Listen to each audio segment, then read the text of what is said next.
벚꽃하면 일본 교토를 떠올리는 사람들이 많습니다. 우리나라에도 벚꽃 명소가 많은데 지금까지는 외국에 잘 알려지지 않은 것 같아요. 외국인들에게 일본 벚꽃이 유명한 이유는 벚꽃이 더 예뻐서라기보다 일본이 벚꽃을 국가 이미지로 오랫동안 세계에 알려왔기 때문입니다.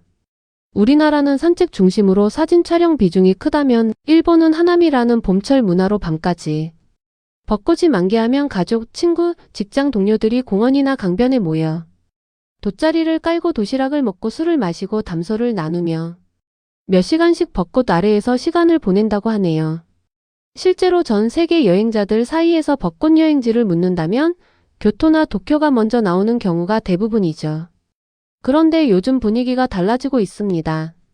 외국인들이 한국 벚꽃에 놀라는 이유는 예상보다 규모가 크고 일본 유명 명소보다 상대적으로 덜 붐비고 벚꽃과 도시 야경, 카페 문화가 결합되어 경주는 기대 이상이라고 입소문이 나고 있습니다. 한국의 벚꽃을 보러 일부러 경주까지 찾아오는 외국인들이 늘어나기 시작한 건데요. 오늘 소개할 주인공은 이탈리아 출신의 여성 유튜버입니다. 그녀가 이번 경주 여행을 선택한 이유는 단 하나였습니다. 한국의 벚꽃을 눈으로 직접 확인하겠다는 것. 서울에서 출발해 KTX를 타고 경주로 내려가는 이 짧은 여정이 어떻게 흘러가는지 지금부터 함께 따라가 보겠습니다. 서울에서 경주까지. 그녀가 선택한 이동수단은 KTX였습니다. KTX를 처음 타보는 외국인들이 공통적으로 보이는 반응이 있습니다. 기차 안에 발을 들이는 순간 예상보다 훨씬 넓고 조용한 내부에 매우 놀라는 것인데요. 실제로 유럽이나 미국에서 운행되는 장거리 열차와 비교하면 KTX는 좌석 배치부터 실내 청결도, 심지어 흔들림 수준까지 체감 차이가 상당합니다.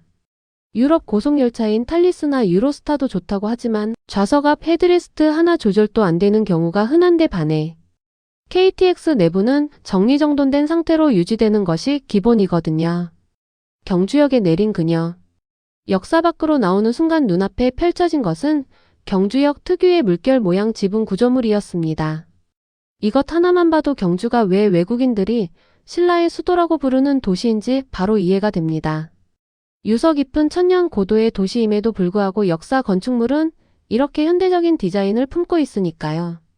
그녀가 첫 번째 목적지로 향한 곳은 벚꽃이 활짝 핀 어느 공원이었습니다. 차에 앉아 이동하던 도중 창문 너머로 펼쳐진 풍경에 그녀는 잠깐 말을 잃었다고 하는데요. 도로 양쪽으로 수십 년 된 벚나무들이 줄지어 서 있고 그 사이로 꽃잎이 하염없이 떨어지고 있었습니다. 꽃잎이 흩날리는 모습을 보며 그녀가 내뱉은 한마디가 인상적이었습니다. Oh, I love it already. The cherry blossoms are falling down, so it's super pretty. 첫 번째 장소에 도착하자마자 그녀가 제일 먼저 한 것은 한복을 빌려 입는 것이었습니다. 경주 곳곳에 한복 대여점이 있다는 사실은 알고 있었지만 이렇게 다양한 종류와 색상이 있을 줄은 몰랐다는 표정이었는데요. 파란색 저고리와 흰 치마, 붉은 색상의 한복까지 거리 자체가 하나의 전통 의상 전시장처럼 구성돼 있었습니다. 외국인들이 경주에서 한복을 입는 건 단순한 체험이 아닙니다. 신라시대의 고분과 벚꽃, 그리고 한복이 한 프레임 안에 들어오는 조합은 이 나라에서만 가능한 풍경이거든요.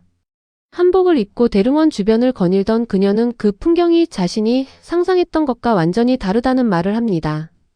역사의 신라왕들의 무덤이 지금도 저렇게 온전히 보존되어 공원처럼 개방되어 있다는 것, 그리고 그 앞에 벚꽃이 피고 사람들이 자유롭게 산책하고 있다는 것이 도저히 현실처럼 느껴지지 않는다고 했는데요.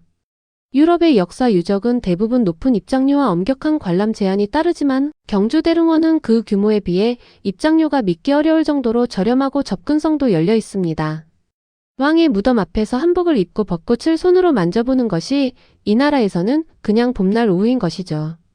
그렇게 낮 동안의 일정을 마치고 저녁이 되자 그녀는 호숫가 카페로 향했습니다. 경주 시내에 이런 감성 카페가 있을 거라고는 전혀 예상 못했다는데요. 미니 호수와 조명이 어우러진 카페 테라스에서 딸기가 층층이 올라간 한국식 디저트를 먹으면서 이 도시가 단순히 유물과 무덤만 있는 곳이 아니라는 걸 처음 알았다는 말을 남깁니다. Relaxing a bit because today it's been so stressful because there were so many people everywhere, so we had to wait to do anything. So Yeah. 되게 업되어 Really, it 보이고. was hard to walk, and then to take any picture, you have to wait in line and stuff. And we walked a lot. We've been to different places, so it's been so nice being here at this cafe. It's so beautiful. There's like a little mini lake here in front of it, and then now that it's a bit dark outside, it's even better because all of the lights are lit. So it's very dreamy. I love it so 너무 much. 눈 거 이렇게 번져. 딸기 케이크를 한 조각 떠먹으면서 창밖을 바라보는 그 표정. 힘든 여행 일정을 모두 보상받는 듯한 그 순간이 이 카페 한 곳에서 완성되고 있었는데요.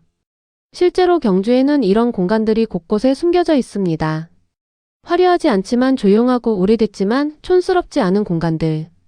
경주가 외국인들 사이에서 서울보다 더 한국다운 도시라는 평가를 받는 이유가 이 장면 하나에 다 담겨 있는 것 같습니다. 이튿날 아침, 그녀는 전날의 피로가 가시지 않은 상태로 다시 카메라를 켰습니다. 목이 쉬어 말을 제대로 할 수 없다고 했는데요. 그런데 그녀가 선택한 건 숙소에서 쉬는 것이 아니라 다시 밖으로 나가는 것이었습니다. 한국에 있는 시간이 너무 아깝다는 이유로요. 사실 이 장면 하나가 많은 것을 설명해 줍니다. 몸이 아파도 나가고 싶게 만드는 도시. 그게 경주였습니다. 전날과 달리 월요일 아침에 공원에는 사람이 거의 없었습니다. 주말에는 발 디딜 틈도 없을 정도로 붐비던 그 길이 평일 오전에는 고요한 산책로가 되어 있었던 것인데요. 이런 공간을 혼자 천천히 걷는다는 건 어떤 느낌일까요? 벚꽃 가득한 길 위에서 혼자 서서 고개를 들어 나무를 바라보던 그녀의 뒷모습이 꽤 오래 카메라에 담겼는데요. 그 장면이 이상하게도 굉장히 인상적이었습니다. 말 한마디 없어도 그 고요함이 그대로 전해지는 풍경이었거든요. 카페에서 노트북 작업을 하고 오후에는 다시 공원을 산책하는 단순한 일정이었는데요. 거창한 투어 코스가 없어도 이 도시에서는 걷는 것만으로도 하루가 채워졌다고 했습니다. 카페 창밖으로 벚꽃이 보이고 길을 걷다 보면 1500년 된 고분이 나오고 어느 골목에서는 한복가게 앞에 알록달록한 의상들이 펼쳐져 있는 경주. 이 도시의 진짜 매력은 아마 기획된 관광지가 아니라 이렇게 아무 목적 없이 걷다가 마주치는 순간들에 있는 것 같습니다. 영상의 마지막 그녀는 카메라를 들고 조용히 한마디를 남겼습니다. 이 여행이 정말 즐거웠어요. 거창한 말이 없어도 이 한마디로 충분했습니다. 경주는 화려하지 않고 빠르지도 않죠. 하지만 그 느림 속에 2000년의 시간이 쌓여 있고 그 위로 봄마다 벚꽃이 내려앉는 도시입니다. 그리고 그 풍경이 지금 전 세계 여행자들의 버킷리스트에 하나씩 올라가고 있는 것이죠. 우리에게는 그냥 봄 나들이 코스인 경주가 누군가에게는 평생 기억할 여행지가 되고 있습니다. 이젠 우리나라도 봄이 되면 벚꽃 구경을 하러 외국인들이 지금보다 더 많이 찾아올 것 같습니다. 지금은 외국인들이 한국의 교토라는 표현을 하는데 벚꽃하면 한국의 경주 벚꽃이 최고지라고 평가받는 날이 멀지 않은 것 같습니다. 오늘의 대한뉴스 영상은 여기서 마치겠습니다. 구독과 알림 설정으로 다음에 더 즐겁고 감동적인 영상으로 찾아뵙겠습니다. 시청해주셔서 감사합니다.